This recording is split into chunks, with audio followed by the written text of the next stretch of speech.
மிதுன ராசிக்கு இப்போ வரக்கூடிய இந்த குரு அதிசாரம் என்ன செய்ய போகுதுங்கிறத தான் இந்த பதிவில் பார்க்க போகிறோம். வருட கிரகம்னு சொல்லக்கூடியது குரு. அது ஏன் வருட கிரகம்னு சொல்கிறோன்னா, ஒரு ராசியில் ஒரு வருஷம் மட்டும்தான் அது இருக்கும்.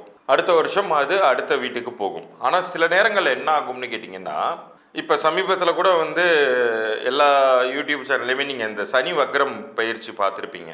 அதாவது பின்னோக்கி நகர்வது, அது வக்ரம் அப்படின்னு சொல்கிற மாதிரி குரு இந்த தடவை இந்த 2026 முன்னோக்கி நகரப் போகிறார். இந்த முன்னோக்கி அவர் நகரும் பொழுது அது ஒரு விதமான மாறுபட்ட பலன்களை தரும். ஏன்னா இப்போ மேஷம் தொடங்கி மேஷம், ரிஷபம், மிதுனம், கடகம் எல்லா ராசியினருக்குமே நல்லது நடக்கும் அப்படின்னு சொல்லி எல்லாமே கேட்டிருப்பீங்க. ஆனால் அது மாதிரி நடக்க மாட்டேங்குது அப்படிங்கிற ஒரு ஃபீலிங் உங்களுக்கு இருக்கும். ஆனால் இந்த ஒரு குரு அதிசாரமாக முன்னோக்கி போகும்போது இதுவரை நடக்காத நல்ல விஷயங்கள் கூட இனிமேல் உங்களுக்கு நடக்க ஆரம்பிக்கும். இது சிம்மத்துக்கெல்லாம் பார்த்தீங்கன்னா இப்போ உங்களுக்கு அஷ்டம சனி ரொம்ப சிரமத்தில் அவங்க மாட்டிக்கிட்டு இருந்தாங்க. இப்போ அதுலேருந்து விடுபட முடியுமா? அதே மாதிரி கன்னிராசினர், துலாமும் சரி, விருச்சிகம், தனுசு எல்லாருக்குமே ஏதாவது ஒரு வகையில் ஒரு மனம் இறுக்கம் இருந்துச்சு. இதில் மகரம் ஓரளவு தப்பிச்சிருந்தாலும் இப்போ இன்னும் அதை விட கொஞ்சம் நல்ல நிலைக்கு போகிறதுக்கு வாய்ப்பும். கும்பமும் மீனமும் 7.5 சனியில் இருக்கக்கூடிய உங்களுக்கு இப்போ வரக்கூடிய இந்த குரு அதிசாரம் என்ன செய்ய போகுதுங்கிறத தான் இந்த பதிவில் பார்க்க போகிறோம். கவனமாக பாருங்கள், என்னென்ன நன்மைகள் உங்களுக்கு நடக்க போகுது அப்படிங்கிறது எல்லாமே நான் பகுதிக்குள்ளார சொல்கிறேன். இது உங்களுக்கு அக்டோபர் எண்டில் அல்லது நவம்பர் மாதம் முதல் வாரத்தில்னு வச்சுக்கோங்களேன். இது ஒவ்வொரு பஞ்சாங்கத்துக்கு மாறுபடும்.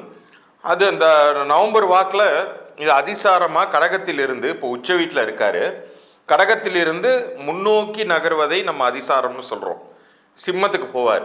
அப்போ அவருடைய பார்வை எல்லாமே மாறும். குருவுக்கு 5, 7, 9 பார்வைகள். இப்போ தான் இருக்கக்கூடிய வீட்டையே அவர் மாற்றுறாருங்கும் போது அந்த பார்வைகளும் மாறும். ஒவ்வொரு கிரகத்திற்கும் அந்தந்த வீடுகளுடைய பலம் எதெல்லாம் இப்போ உங்களுக்கு மைனஸாக இருந்துச்சோ அதெல்லாம் இப்போ மறுபடியும் நிவர்த்தியாகி தோஷங்கள் நீங்கி பாசிட்டிவாக வரப்போகுது. கிட்டத்தட்ட அனைத்து ராசியினருக்குமே ஏதேனும் ஒரு வகையில் உங்களுக்கு நன்மைகள் அப்படிங்கிறது, குறிப்பாக எந்தெந்த விஷயத்தில் நன்மைகள், எதில் கவனமாக இருக்கணுங்கிறத பற்றியெல்லாம் இப்போ நம்ம இதில் சொல்ல போகிறோம். அது தவிர லைஃப் லாங்குக்கும் நமக்கு நல்லது நடக்காதா அப்படின்னு ஏங்குறவங்களுக்கு இந்த பகுதியின் இறுதியில் நிறைய விஷயங்கள் நான் சொல்வதாக இருக்கேன். கவனமாக பாருங்கள். அப்படி பார்க்கும் பொழுது மட்டும்தான் என்னுடைய இந்த ஒரு நீங்கள் ஆலோசனையெல்லாம் எடுத்துக்கொள்வதற்கு உதவியாக இருக்கும். அதே மாதிரி இப்போ இந்த 4 மாத காலங்கள், இப்போ நவம்பர் தொடங்கி ஜனவரி 2027 வரைக்குமான அந்த ஒரு ஷார்ட் பீரியட், அக்டோபர் எண்டில் தான் அவர் போகிறாரு.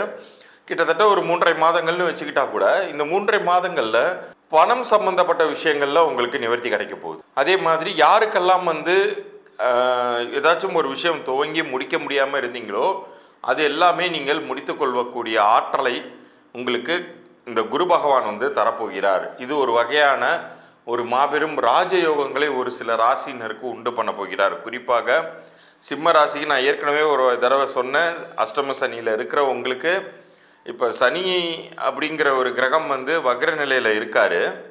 தன்னுடைய குணநலன்களை மாற்றிக்கொண்டு இருக்கிறார். அந்த சனியை உச்சம் பெற்ற குரு பார்த்துக்கிட்டு இருந்தார் இவ்வளோ நாள். பட் இப்போ சிம்மத்துக்கே ஜென்மத்துக்கே வரார், குரு வரார். உங்களுடைய கேந்திரஸ்தானத்தின் மீது அவருடைய பார்வை விழப்போகிறது. ஸோ இது எல்லாமே உங்களுக்கு, அதாவது இவ்வளோ நாள் இந்த கடகத்தில் இருந்தது வரைக்கும் 4ஆம் வீட்டை பார்த்து கொண்டு இருந்தார். இப்போ இந்த உங்கள் ஜென்மத்துக்கே வரும்போது பூர்வ புண்ணிய ஸ்தானத்தின் மீதும் பார்வை இழப்போகிறது. இது மாதிரி எந்தெந்த ராசியினருக்கு என்னென்ன பார்வைகள் நலன் கொடுக்க போகுதுங்கிறத விளக்கமாக இப்போ நம்ம சொல்வதாக இருக்கோம்.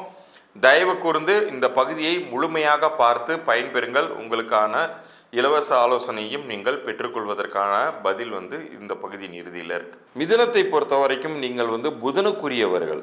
புதன் அப்படிங்கிற கிரகமே பார்த்தீங்கன்னா அறிவுக்கான கிரகம். யார் ஒருவருடைய ஜாதகத்தில் புதன் ஸ்ட்ராங்காக இருக்குதோ அவங்கெல்லாம் கெட்டிக்காரர்களாக இருப்பாங்க. அறிவால் ஒவ்வொரு விஷயத்தையும் மிக சரியாக திட்டமிட்டு காரியத்தை சாதித்து கொள்வார்கள். அப்படிப்பட்ட உங்களுக்கு குருவினுடைய நகர்வுங்கிறது, இந்த வக்ர நகர்வுங்கிறது 3ஆம் வீடு முயற்சி ஸ்தானத்திற்கு நகர்கிறது. அது 7ஆம் வீடான கலத்திர ஸ்தானத்தை பார்க்கிறது. உங்களுடைய பாக்கியஸ்தானமான 9ஆம் வீட்டை பார்க்கிறது. அதே மாதிரி உங்களுடைய லாபஸ்தானத்தின் மீதும் குருவினுடைய பார்வை விழுகிறது. குரு பார்க்க கோடி தோஷ நிகர்த்தி. ஸோ இந்த 7ஆம் வீடு கலத்திர பாவத்தின் மீது குருவினுடைய பார்வை விழும் பொழுது அங்கே உங்களுக்கு மேரேஜ் ரிலேட்டடான இஷ்யூஸ் ஏதாச்சும் இருந்துச்சுன்னா அது விட்டு விலகும். தடைப்பட்டிருந்த திருமணம் நடந்தேறும். அது திருமணத்திற்காக மட்டும் எடுத்துக்கணுங்கிற அவசியம் கிடையாது. பிஸ்னஸ் பார்ட்னர்ஷிப்லையுமே அதை புரிந்து கொள்ளலாம். ஒரு சில பேர் தனியாக பிஸ்னஸில் இன்வெஸ்ட் பண்ணிட்டு சிரமப்பட்டுக்கிட்டு இருப்பாங்க. ஒரு தகுந்த பார்ட்னர் நல்ல இன்வெஸ்ட்மெண்ட்டோட உங்களை புரிந்து கொண்டவர்கள் ஃப்ளெக்சிபிளாக இருக்கக்கூடிய நபர் அறிமுகமாவாங்க. அவங்களால உங்கள் லைஃப் மேன்மை அடையும். அதே போல குருவினுடைய பார்வை பாக்கியஸ்தானம் 9ஆம் வீட்டின் மீது விழும் பொழுது அதற்கு நிகர் அதுவே. ஏன்னா 9ஆம் வீடு அப்படிங்கிறது ரொம்ப ரொம்ப ஒரு புனிதமான இடம். அந்த இடத்தின் மீது குருவின் பார்வை விழும் பொழுது அது மிகுந்த நற்பலன்களை தரும், பெரும் ஒரு பாக்கியங்களை தரும். குரு பார்க்க கோடி தோஷ நிவர்த்தி அப்படிங்கிறது மாதிரி உங்களுடைய முயற்சிக்கு தகுந்த வெற்றிகள் மாத்திரம் அல்லாமல் உங்களுடைய அறிவுக்கே புலப்படாத விஷயங்கள் கூட திடீர்னு உங்களுக்கு நன்மைகளை கொண்டு சேர்க்கும் பொழுதுதான் புரியும், ஓ இது குருவினுடைய வேலை அப்படின்னு. அதே மாதிரி அவர் 11ஆம் வீடு லாபஸ்தானத்தையும் பார்க்கிறார். 3ஆம் வீட்டிற்கு வரக்கூடிய குரு பகவான் 11ஆம் வீட்டையும் அவருடைய 9ஆம் பார்வையாக பார்க்கும் பொழுது அது மிகுந்த லாபங்களை உங்கள் லைஃப்ல கொண்டு சேர்க்கும். உங்களுக்கே ஆச்சரியமா இருக்கும், இவ்வளோ விஷயங்கள் நம்ம லைஃப்ல நடக்கும் நம்ம எதிர்பார்க்கலையா. அதுவும் குறைந்த காலகட்டத்தில், அக்டோபர் தொடங்கி ஜனவரி எண்டு வரைக்கும்னு வச்சுக்கோங்களேன். ஸோ இந்த காலகட்டத்திற்குள்ளாரையே உங்களுக்கு நிறைய நல்ல விஷயங்கள் நடக்க போகுது. குழப்பத்திற்கு இடம் கொடுக்காதீங்க. இவ்வளோ நாள் நடக்கல, இனிமேல் மட்டும் நடந்துருமான்லாம் நினைக்காதீங்க.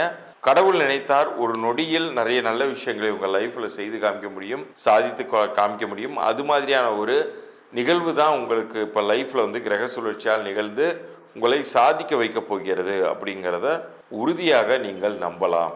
நீங்கள் செய்ய வேண்டியது என்னன்னா, நீங்கள் பௌர்ணமி தினங்கள்லையோ அமாவாசை தினங்கள்லையோ அருகில் இருக்கக்கூடிய பழமை வாய்ந்த சிவனாலயங்களுக்கு சென்று வாருங்கள். அது பெரிய ஒரு குரு பரிகாரமாக இருக்கும். அதே போல குரு ஸ்தலங்கள் வீட்டிற்கு அருகில் எங்க இருந்தாலும் அங்கு நீங்கள் சென்று வழிபட்டு வரலாம்.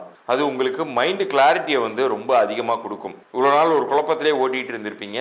பட் இப்போ வந்திருக்கக்கூடிய இந்த நிகழ்வுங்கிறது, கிரக நிகழ்வுங்கிறது, இந்த கோயில்களுக்கும் சென்று வருவதன் மூலமாக இன்னும் பல மேலும் நிறைய நன்மைகளை தர காத்திருக்கிறது அப்படிங்கிறத உறுதியாக சொல்ல முடியும். வாய்ப்புகள் கிடைக்கும் பொழுதே அதை பயன்படுத்திக்கணும். அப்போ விட்டுட்டு அதுக்கப்புறம் கவலைப்படக்கூடாது. நான் ஏற்கனவே சொன்னது மாதிரி உங்களுடைய பிறந்த தேதியும் உங்களுடைய பெயரையும் எனக்கு அனுப்பிச்சி விடுங்க. பிறந்த தேதி ஒரிஜினல் டேட் ஆஃப் பர்த் மட்டும்தான் எனக்கு வேணும். தயவு செய்து யாரும் சர்டிஃபிகேட் டேட் ஆஃப் பர்த்லாம் அனுப்பாதீங்க, அதுக்கு எந்த பிரயோஜனமும் கிடையாது. உங்களுடைய ஒரிஜினல் டேட் ஆஃப் பர்த், உங்களுடைய பெயர் ஆங்கில எழுத்துக்களில் மாத்திரம்தான் அனுப்பணும். இது 2 டீட்டெயிலையும் கீழே தர்ற என்னுடைய வாட்ஸ்அப் எண்ணிற்கு அனுப்பிச்சிட்டு 3 நாட்கள் டைம் கொடுங்க. குறிப்பாக நம்ம சேனலை சப்ஸ்கிரைப் பண்ணி ஸ்க்ரீன்ஷாட்டோடு தான் அனுப்பணும். அப்படி அனுப்பினீர்கள் என்றால் உங்களுக்கான பொது பலன்கள், இந்த பெயர் உங்களுக்கு பொருந்திருக்கா பொருந்தலையா, பொருந்தலைன்னா என்ன செய்யணுங்கிற வரைக்குமான விஷயங்களை நான் இலவச பொது பலன்களாக உங்களுக்கு அனுப்பிச்சி வைப்பேன். அதை பார்த்துட்டு உங்களுக்கு விருப்பப்பட்டால் நீங்கள் என் மூலமாக நீங்கள் ஆலோசனை கட்டணம் செலுத்தி நீங்கள் மேற்கொண்டு பலன்கள் பார்த்துக்கலாம். பட் இப்போ நான் சொன்னது வரைக்குமான விஷயங்களை இலவச பொது பலன்களாக நீங்கள் பெறலாம். அதுலேயே உங்களுக்கு நிறைய குறிப்புகள் கிடைக்க போகுது.